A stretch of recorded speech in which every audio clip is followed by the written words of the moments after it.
Bonjour, je vais vous expliquer comment réaliser le schéma cinématique d'un tube de colle, que nous avons déjà commencé à voir en classe.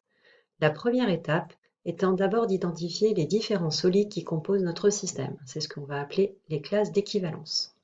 Donc on va repérer 4 solides différents dans notre tube de colle, la molette blanche qui est représentée en gris ici, un support de colle qu'on va appeler numéro 2, le tube jaune, et enfin le bouchon du tube de colle. La deuxième étape va consister à étudier les liaisons qui lient les différents solides entre eux. Donc la première liaison que l'on étudie, c'est la liaison entre la molette et le tube de colle. Une seule rotation autour de X est possible. On est donc dans le cas d'une liaison pivot dont le schéma est représenté ici. La deuxième liaison que l'on étudie, c'est la liaison entre le support de colle et le tube de la colle. Si vous manipulez votre tube de colle, vous verrez que votre tube de colle monte et descend et n'effectue aucune rotation. Il y a une seule translation possible. C'est ce qu'on appelle une liaison glissière dont le schéma est représenté ici. La troisième liaison lie la molette avec le support de colle. Si vous démontez votre tube de colle, vous verrez qu'il y a une tige filetée qui permet de faire monter le support de colle. Et donc, on a une rotation possible autour de X et également une translation, les deux étant combinés, c'est-à-dire que l'une dépend forcément de l'autre. C'est ce qu'on appelle une liaison hélicoïdale, dont vous trouvez le schéma ici. Et enfin, la dernière liaison que l'on peut rajouter, c'est entre le bouchon et le tube, où là également, nous avons une liaison hélicoïdale, et le schéma est le même que précédent. La troisième étape consiste à réaliser le graphe de liaison. Le graphe de liaison va permettre de mettre en évidence les différents solides qui composent notre système. Nous en avons toujours 4. Nous allons relier les solides en liaison entre eux, c'est-à-dire en mouvement entre eux, par un trait. Et au-dessus, nous allons indiquer le nom de la liaison. Donc, par exemple, entre la molette et le support de colle, nous avons une liaison hélicoïdale. Entre le support de colle et le tube, nous avons une liaison glissière. Entre la molette et le tube, nous avons une liaison pivot. Et enfin, entre le bouchon et le tube de colle, nous avons une liaison hélicoïdale. Maintenant, nous avons tous les éléments pour réaliser le schéma cinématique, qui est donc la dernière étape de notre travail.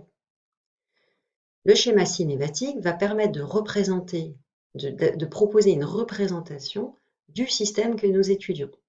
Donc, nous allons reprendre différentes couleurs pour chacun des 4 solides qui composent notre système et nous allons utiliser la schématisation des liaisons que nous avons notées un petit peu plus haut.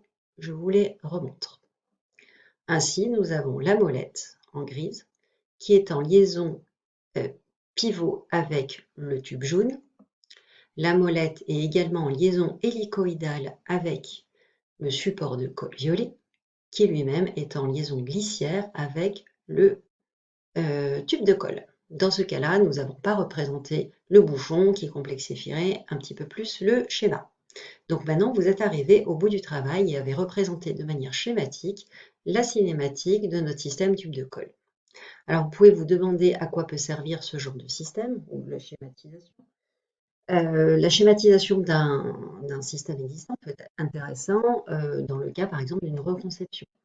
Là où c'est vraiment important de partir sur un schéma cinématique, c'est lorsqu'on veut développer de nouveaux produits.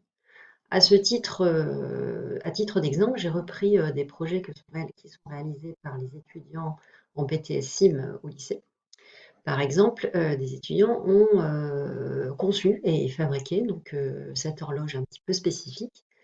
Et on voit que dans ce cas-là, il y a de nombreux solides qui sont en mouvement relatif les uns par rapport aux autres.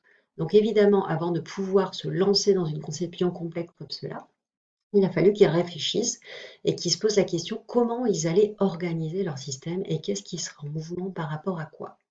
Un autre exemple à côté, où là on parle d'un système qui permet d'ensacher des déchets organiques, où on peut voir ici qu'il y a tout un process qui est mis en œuvre pour venir ensacher et créer des nouveaux sacs de déchets organiques.